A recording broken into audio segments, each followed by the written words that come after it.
by all means, prayerfully, watch this. Lay member go with their income tax and all the proof to prove that it is a faithful tithe? So my question through you, Brother Chair, is what was the thinking of the committee in putting up such a draconian line there? Because this is primarily against the lay members. What was the thinking? So somebody, I think the Brother Chair, I don't know the name of the pastor, the secretary is standing. What was the thinking of this esteemed committee to put up something like that in the amendment? That is why we want to understand that, please.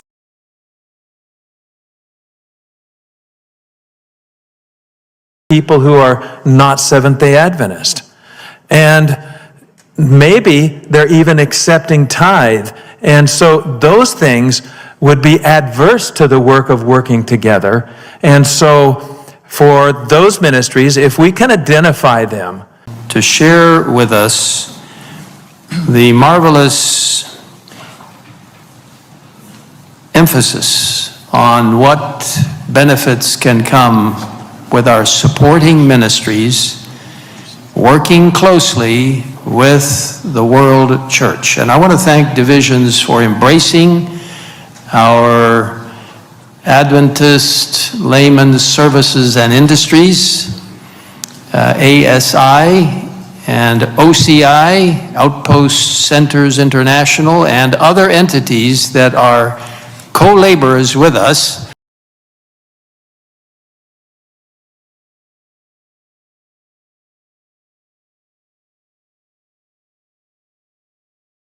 But separate legally. I must be honest.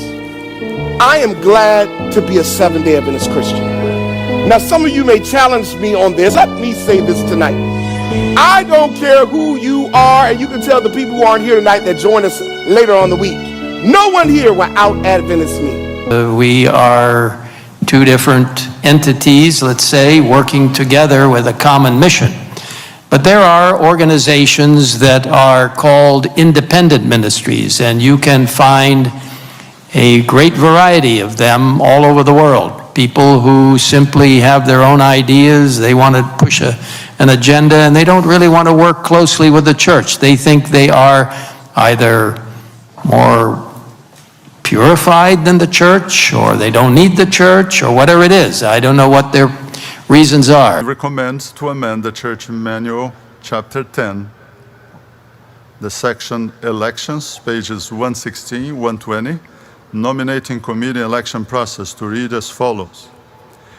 In the agenda, this is on third paragraph of your agenda, the church may decide based on its needs that it would be best served with a standing nominating committee. In that case, such as it may appoint such a committee which would function year-round.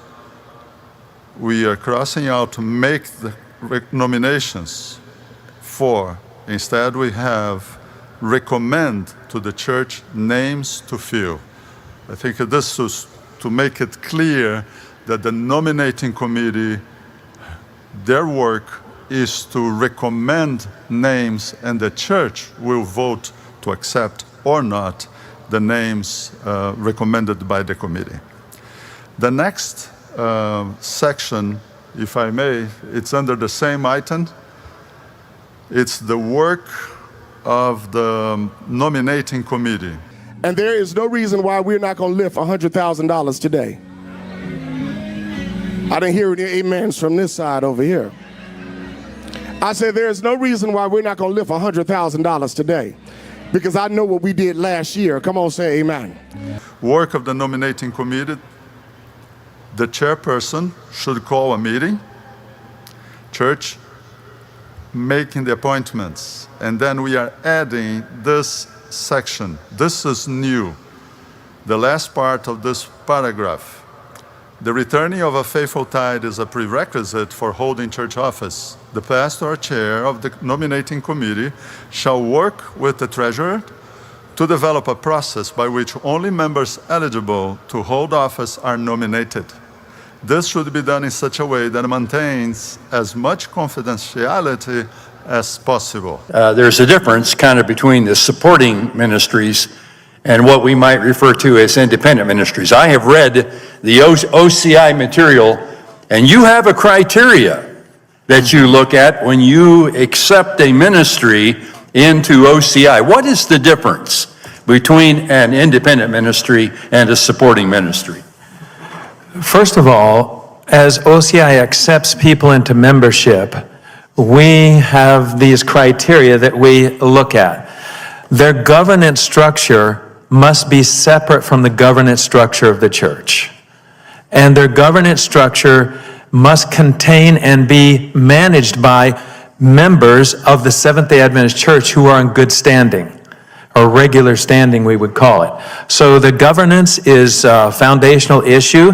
Like has been mentioned, there are legal challenges sometimes when we have lay people working on behalf of the church, and people can get confused about that. Secondly, besides the governance structure, we require that anyone who applies for OCI membership not be accepting tithe from any Seventh-day Adventist church member. So that's a requirement of being a member of OCI. Thirdly, these ministries have to covenant to work in support of the doctrines as well as the mission of the Seventh-day Adventist Church. I draw your attention to page 51 and lines 2 to 5. And I want to speak against the inclusion of these lines. In this inclusion, we have a prerequisite for taking church office. There are actually many prerequisites, and here we've just singled out one. And what it does is it introduces into the church manual some changes to relationships. You know, the tithe is something that really is between the individual and God. But here we're making it between the individual and God, his pastor, his church elder. That concerns me. In singling out finances and the way we have it worded here, we're also now requiring the church pastor and the elder to become tithe policemen. Ushers, you're not moving quick enough.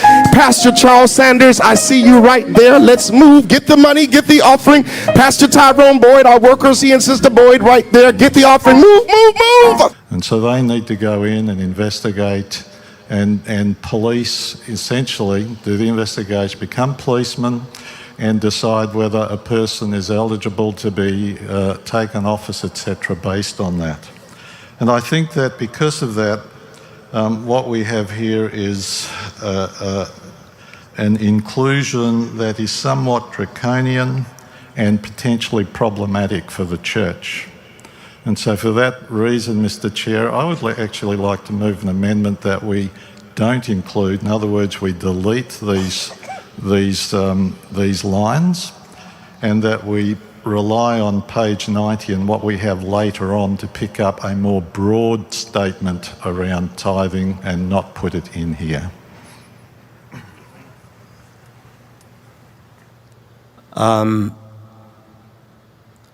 If you're not agreed to this, would you just vote no? And if you would be agreed to it, you have the option of voting to agree with it. But I want to strongly urge, and I have the consent and agreement of my fellow officer, Ayrton Kohler, my other fellow officer, Paul Douglas, that we stand united in asking this body not to put that issue on the agenda. I would think it would help a great deal if we moved that way. All right, thank you. Microphone number 4, Davidson Agu. Oh, sorry. Yes, Davidson Agu. That's correct. Port Haircut Conference. Thank you for affirming. That says the pastor or chair of the nominating committee shall work with the treasurer to develop a process by which only members eligible to hold office are nominated. Now, my problem here is if we don't have a clear-cut position This may just create windows for abuse. Now, it will make this position or this condition to be very relative. Almost every church may be now tilted to doing what will suit them or what they want. Humans being what we are, I think there'll be a need for us to have a clear guide that will monitor that there will be no abuse of power on this. So that either the chair of the nominating committee or the pastor, whoever that would chair that committee, will not have the privilege to himself or herself to dictating who qualifies to be nominated. If we can keep a clear process, that will be very common to the churches. That will be very beautiful. Be significantly hindered. So for me, I will advise that the position before now should be allowed to stay. And especially the line number 6 again, 6, 7, 8, 9, that are being recommended to be expunged. I see it to be stronger than the recommendations on lines 11, 12, 13, and 14. And on this, I will advise, Bro Chair, that we allow lines 1 to 9 to stay, but to make a specific position on how the chair will liaise with the treasurer to dictate, or not really dictate, to be able to know who exactly qualifies. Let's not leave it to be relative. That's my advice. Victor Singh, Southern Asia Division. Thank you, Brother Chair. I support this motion of amendment. Brother Chair, we need to understand return of a faithful tithe. Now, as a professional in the field, you can easily question, a pastor can question, you have returned an unfaithful tithe. This can be open up the floodgates of misuse. Now, the greatest part is, when you have a committee which is prominently formed of administrators, this is something against the lay members. This is against, because the administrators and employed members, your tithes are already deducted. So you know it is a faithful tithe. But for a lay member, somebody can question him, you have an unfaithful tithe. Should a lay member go with their income tax and all the proof to prove that it is a faithful tithe? So my question through you, Brother Chair, is what was the thinking of the committee in putting up such a draconian line there? Because this is primarily against the lay members. What was the thinking? So somebody, I think the Brother Chair, I don't know the name of the pastor, the secretary standing, what was the thinking of this esteemed committee to put up something like that in the amendment? That is why we want to understand that, please. And thank you.